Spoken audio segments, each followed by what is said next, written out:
আসসালামু আলাইকুম। দুটি খবরের শিরোনাম মোটামুটি একই। খুবই নির্মম পরিণতি আসলে আনোয়ারুল আজিম আনার, যিনি কলকাতায় খুন হয়েছেন। তো খবরে বলা হচ্ছে, দুইটা শিরোনাম আপনাদেরকে বলি। এমপি আনারের মরদেহ টুকরো করে লাগেজে ভরে বাইরে নেওয়া হয়।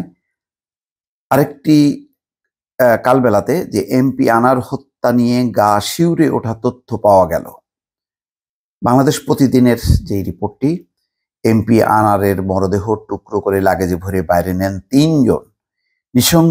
চিকিৎসার জন্য ভারতে গিয়ে নৃশংসভাবে খুন হয়েছিলেন বলে বলা হচ্ছে। আনোয়ারুল আজিম কিন্তু হানি ট্র্যাপে তাকে আসলে কলকাতায় নেওয়া হয়, এই খবর এসছে। এখানে পশ্চিমবঙ্গ রাজ্যের বিধাননগরের নিউ টাউন এলাকায় সঞ্জীবা গার্ডেন্সের একটি আধুনিক ফ্ল্যাটে তাকে হত্যা করা হয়। কলকাতায় ঝিনাইদহ ৪ আসনে তাকে কিভাবে হত্যা করা হলো তা নিয়ে নানা রকম মানে তথ্য ঘুরপাক খাচ্ছে। এখানে বলা হচ্ছে ১৩ই মে দুপুরের পর তাকে নিয়ে যাওয়া হয়েছিল নিউ টাউনের অভিজাত আবাসন সঞ্জীবা গার্ডেনে। আচ্ছা, সে সময় তার সঙ্গে ছিলেন ২ পুরুষ ও ১ নারী, সিনথিয়া যার নাম বলা হচ্ছে। তারা ৪ জনেই ওঠেন আবাসনের বিইউ ব্লকের ৫৬ নম্বর ফ্ল্যাটে। রক্তের দাগ ও একাধিক পায়ের চিহ্ন দেখে পুলিশের অনুমান ওই রাতে ৪ জন একসঙ্গেই ছিলেন। এরপর সেখানে তাকে হত্যা করা হয়। পরে লাগেজে করে মরদেহের টুকরো বের করে নেয় দুষ্কৃতকারীরা। এই কাজ করতে সময় লাগে ২-৩ ঘন্টা। তারা পরিকল্পিতভাবেই প্রতিদিন লাগেজে নিয়ে একজন করে বেরিয়ে গেছে। বলছে মোট ৩ দিন লাগছে এবং টুকরো টুকরো করে তারা লাগেজে ভরে নিয়ে গেছে। পুলিশের অনুমান, প্রথমে বের হন ওই নারী। এই ঘটনায় ২ জনকে গ্রেপ্তার করেছে কলকাতা পুলিশ। তবে কারা গ্রেপ্তার হয়েছেন তারা বাংলাদেশি নাকি ভারতীয়, এই নিয়ে পুলিশ মুখ খুলছে না। রাজ্য পুলিশের গোয়েন্দা বিভাগের প্রধান অখিলেশ চতুর্বেদী বলেন, এখনই তদন্তের স্বার্থে কিছু বলবো না। গোয়েন্দা প্রধান জানান, সিসিটিভি ফুটেজ ও লিঙ্ক প্যানের মাধ্যমে তদন্ত শিগগিরই শেষ হবে। পুলিশ জানাচ্ছে, ওই ফ্ল্যাটের মালিক সন্দীপ রায়, তিনি পশ্চিমবঙ্গ সরকারের আবগারি বিভাগের কর্মকর্তা। অথচ তিনি ফ্ল্যাটটি ভাড়া দিয়েছিলেন আখতারুজ্জামান নামে যুক্তরাষ্ট্র প্রবাসী এক বাংলাদেশিকে। কালবেলাতে যেটি বলা হচ্ছে, এমপি আনার হত্যা নিয়ে গা শিউরে ওঠা তথ্য পাওয়া গেল। কি সেটা? মিন্টু রোডে বলা হচ্ছে যে হারুন রশিদ বলছে, এমপি আনারকে হত্যার পর খুনিরা তার দেহের মাংস হাড় থেকে আলাদা করে ফেলে।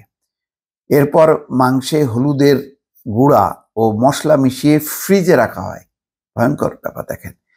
এরপর মাংসে হলুদের গুঁড়া ও মশলা মিশিয়ে ফ্রিজে রাখা হয়। পরে মাংস হিসাবে বাজারের ব্যাগে ভরে তার ট্রলিতে বাইরে নেওয়া হয়। খুবই নির্মম ঘটনা। তার মানে ২ থেকে ৩ দিন এই পুরো সময়টা তারা আস্তে আস্তে করে দেহের বিভিন্ন অংশ বের করেছে। আচ্ছা, এর আগে এই হত্যাকাণ্ডের বিষয়ে আরো নানা তথ্য বের করে ডিবি। তারা বলে, পরিকল্পনা করেই হত্যা করা হয় এমপিকে। ১৩ তারিখে তাকে হত্যা করা হয়। তবে ১৬ই মে আনারের ফোন থেকে তার ব্যক্তিগত সহকারীর ফোনে ফোন করা হয়, কিন্তু ব্যক্তিগত সহকারী তার ফোনটি রিসিভ করতে পারেনি। পরে মোবাইলে যোগাযোগ করা হয়। এমপি আনারের নিখোঁজ থাকার পর তার হোয়াটসঅ্যাপ নম্বর থেকে ভারতে তার ঘনিষ্ঠ বন্ধু গোপাল বিশ্বাসের মোবাইলে বিশেষ একটি বার্তা আসে, এটি বিভ্রান্ত করার জন্য। তাতে লেখা ছিল তিনি বিশেষ কাজে দিল্লি গেছে, কেউ যাতে তাকে ফোন না করে। তারপর গোপাল বিশ্বাসের মোবাইল ফোন থেকে আরেকটি বার্তা আসে। তখন বলা হয় যে তার সঙ্গে ভিআইপিরা আছে, ফোন করার দরকার নেই। ঠিক একই রকম বার্তা এমপি আনারের পরিবার ও ব্যক্তিগত সহকারী রৌফের মোবাইলে ফোনে পাঠানো হয়। এটা হলো সময় পাস করার জন্য। জানা যায়, পরিকল্পনা অনুযায়ী কলকাতার নিউ টাউনের সঞ্জীবনী গার্ডেনে ট্রিপ্লেক্স ফ্ল্যাট ভাড়া করেন মূল পরিকল্পনাকারী এমপি বন্ধু ও ব্যবসায়িক পার্টনার আখতারুজ্জামান শাহীন। আগে থেকেই ভারতে অবস্থান করা কয়েক সন্ত্রাসীর সঙ্গে চুক্তি করেন তিনি। এরপর ৫ কোটি টাকার চুক্তিতে বাংলাদেশ থেকে ওই ফ্ল্যাটে ডেকে নিয়ে যান মূল পরিকল্পনাকারী চরমপন্থী নেতা আমানুল্লাহকে। এখানে বলা হচ্ছে, শাহীন গত ৩০ এপ্রিল আমানুল্লাহকে নিয়ে কলকাতায় যান। এমপি আনার হত্যার ছক কষেন ওই ফ্ল্যাটে বসে। এরপর সেখান থেকে ১০ই মে ফেরেন শাহীন। তখন ওই ফ্ল্যাটে অবস্থান করেন শাহীনের বান্ধবী শিলাস্তি রহমান। মূল কিলার আমানুল্লাহ, জিহাদ, সিয়াম, মুস্তাফিজ ও ফয়সাল শাহীনের ভাড়া করা ফ্ল্যাটে অবস্থান করেন।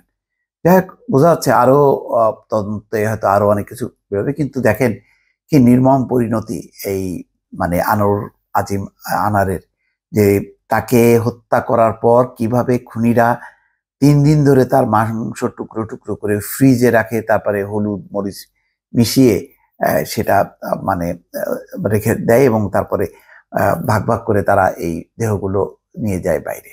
নির্মম। এবং কোথায় ফেলা হয়েছে, কিভাবে, এগুলো কলকাতা পুলিশ হয়তো কিছু দেহের অংশ পেয়েছে। পুরো বিষয়টি তাদের হাতের মধ্যে না আসা পর্যন্ত তারা আনুষ্ঠানিকভাবে মুখ খুলছে না। দর্শক ভালো থাকবেন। আল্লাহ হাফেজ।